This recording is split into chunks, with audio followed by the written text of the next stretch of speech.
السلام علیکم ورحمۃ اللہ وبرکاتہ۔ بسم اللہ الرحمن الرحیم۔ امام بخاری ریسرچ اکیڈمی علی گڑھ سے شائع ہونے والے ہفت روزہ الجمعہ میگزین 25 جمادی الثانی 1446 ہجری مطابق 27 دسمبر 2024 کے مضامین کی آڈیو ریکارڈنگ پیش خدمت ہے۔ پہلا مضمون ہے اصلاحیات، کرسمس، نئے سال کا جشن اور مسلمان۔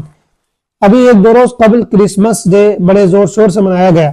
ہم سب جانتے ہیں کہ 25 دسمبر عیسائیوں کا سب سے بڑا تہوار سمجھا جاتا ہے، جسے کرسمس یعنی جشن ولادت عیسیٰ، حضرت عیسیٰ علیہ السلام کی پیدائش کی سالگرہ کے طور پر منایا جاتا ہے۔ عیسائی حضرت عیسیٰ کو اللہ کا بیٹا مانتے ہیں، تو گویا کرسمس منانے میں یہ عقیدہ بھی شامل ہے کہ نعوذ باللہ اسی دن خدا کے بیٹا پیدا ہوا، جبکہ قرآن کہتا ہے کہ یہ سب سے بڑا جھوٹ اور اللہ کی شان میں گستاخی ہے۔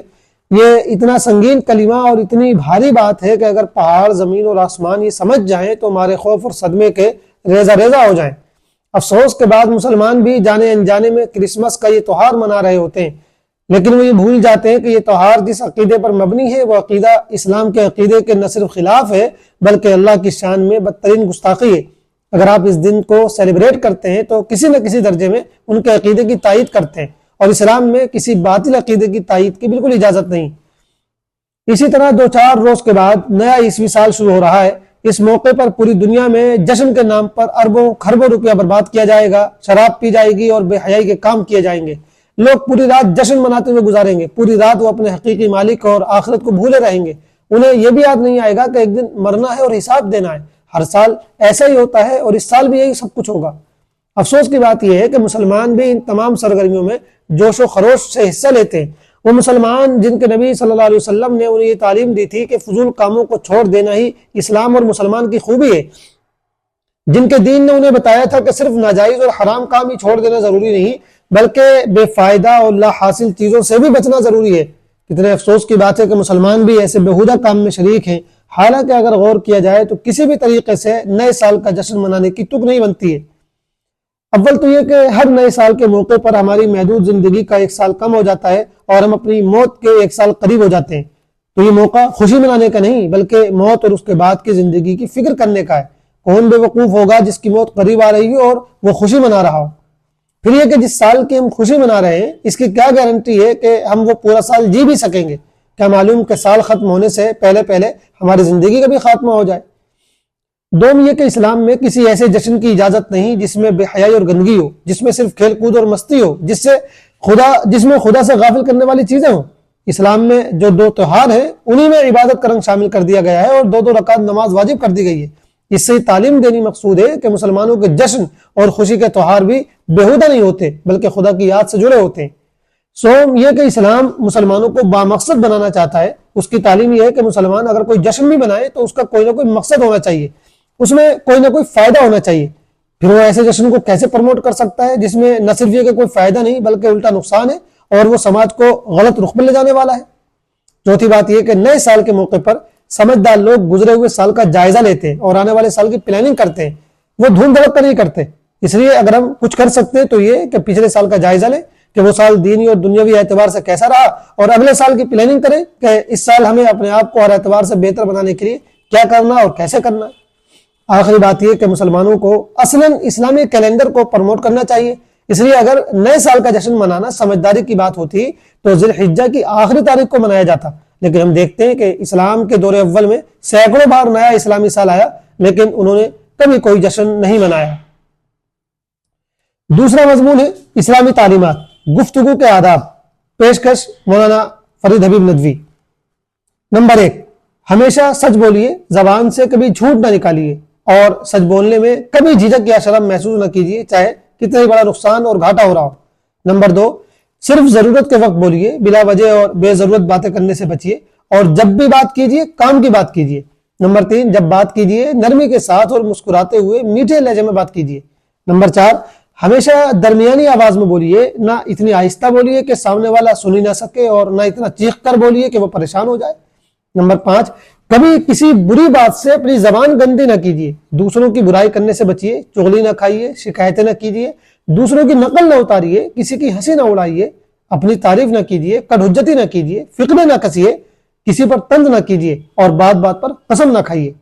نمبر 6، ہمیشہ انصاف کی بات کہیے، چاہے اس میں اپنا یا اپنے کسی عزیز کا نقصان ہی کیوں نہ ہو۔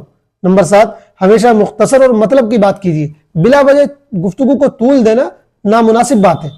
نمبر 8، کسی کو کوئی دین کی بات سمجھانی ہو یا تقریر کرنی ہو تو نہایت سادہ انداز میں دل کے درد اور گہرائی سے اپنی بات کی وضاحت کیجیے۔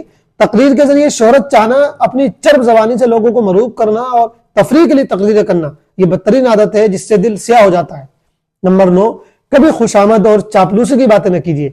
نمبر 10، اپنی عزت کا ہمیشہ خیال رکھیے اور کبھی اپنے مرتبے سے گری ہوئی بات نہ کیجیے۔ نمبر 11، دو آدمی بات کر رہے ہو تو اجازت لیے بغیر دخل نہ دیجیے اور نہ کبھی کسی کی بات کاٹ کر بولنے کی کوشش کیجیے۔ بولنا ضروری ہو تو اجازت لے کر بولیے۔ نمبر 12، ٹھہر ٹھہر کر سلیقے اور وقار کے ساتھ گفتگو کیجیے، بولنے میں جلدی اور تیزی نہ کیجیے۔ نمبر 13، بہت زیادہ ہنسی مذاق کی باتیں نہ کیجیے، اس سے آدمی کی وقت جاتی رہتی ہے۔ نمبر 14، جب تک سامنے والے کی پوری بات نہ سن لیں جواب دینے میں جلدی نہ کریں، اور اگر کوئی دوسرے سے سوال کر رہا ہو تو خود آگے بڑھ کر جواب دینے کی کوشش نہ کریے۔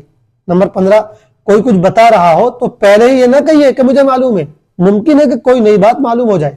نمبر 16، جس سے بھی بات کیجیے اس کی عمر، مرتبے اور اس سے اپنے تعلق کا لحاظ رکھتے ہوئے بات کیجیے۔ ماں باپ، استاد اور دوسرے بڑوں سے دوستوں کی طرح گفتگو نہ کیجیے۔ اسی طرح چھوٹوں سے گفتگو کریے تو اپنے مرتبے کا لحاظ رکھتے ہوئے شفقت اور بڑے پن کی گفتگو کیجیے۔ نمبر 17، گفتگو کرتے وقت کسی کی طرف اشارہ نہ کیجیے کہ دوسرے کو بدگمانی ہو اور خواہ مخواہ اس کے دل میں شک بیٹھے۔ نمبر 18، دوسروں کی باتیں چھپ کر سننے سے پرہیز کیجیے۔ نمبر 19، دوسروں کی زیادہ سنیے اور خود کم بات کیجیے۔ نمبر 20، جو بات راز کی ہو وہ کسی سے بھی بیان نہ کیجیے، نہ اپنا راز بتائیے اور نہ دوسرے کا راز اور لوگوں کو بتائیے۔ یہ اصلاً مولانا محمد یوسف اصلاحی رحمہ اللہ کا مضمون تھا جو ان کی کتاب آداب زندگی میں ہے، ہم نے کچھ ترمیم و تصحیح کر کے پیش کیا ہے۔ تیسرا مضمون ہے فکر و نظر، نئی نسل کی دینی تربیت کی فکر کیجیے، مولانا خالد ضیاء صدیقی ندوی۔ یہ دور تبدیلی اور انقلاب کا دور ہے، زمانہ اتنی تیزی سے بدل رہا ہے کہ عقل حیران ہے۔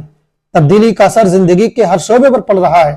اس تبدیلی کے نتیجے میں ہم دنیاوی لحاظ سے تو کافی ترقی کر گئے، کیونکہ اب پہلی جیسی غربت نہ رہی، خوشحالی اور دولت کی کثرت ہمیں نصیب ہو گئی، اچھی ملازمتیں مل گئیں، سماج میں بھی عزت اور حیثیت حاصل ہو گئی۔ لیکن اس تبدیلی کا سب سے برا اثر ہمارے دین و اخلاق پر پڑا ہے، جو ہمارے لیے چنتا کی بات ہے۔ آج کی نسل کی جو دینی اور اخلاقی حالت ہے اسے دیکھ کر ایک دردمند اور حساس آدمی خون کے آنسو روتا ہے۔ اور ایسا کیوں نہ ہو کہ نئی نسل کو دین کی بنیادی چیزوں تک کا علم نہیں، وہ یہ تک نہیں جانتی کہ اسلام کے بنیادی عقائد کیا ہیں، کن چیزوں پر ایمان لانا ضروری ہے، حلال و حرام، پاکی و ناپاکی کے درمیان کیا فرق ہے، اسے یہ نہیں معلوم کہ ماں باپ کا کیا مقام ہے، رشتہ داری کو نبھانا کتنا ضروری ہے، سودی معاملات کرنا، جوا کھیلنا، جھوٹ بولنا، کسی کا دل دکھانا کتنا سنگین گناہ ہے۔ غرض یہ کہ نئی نسل کی اسلامی تعلیمات سے ناواقفیت آخری درجے کو پہنچی ہوئی ہے، مگر حیرت کا مقام یہ ہے کہ اس پر اسے کوئی افسوس بھی نہیں۔ نئی نسل کی دین سے بیزاری کے سلسلے میں قصور ہمارا ہی ہے۔ اگر یہ کہا جائے تو غلط نہ ہوگا کہ اس کی دینی تربیت کے حوالے سے ہم نے مجرمانہ غفلت برتی ہے۔ ہم نے اس کی دنیا بنانے کی کوشش تو کی، لیکن اس کی آخرت بنانے کی بالکل کوشش نہیں کی۔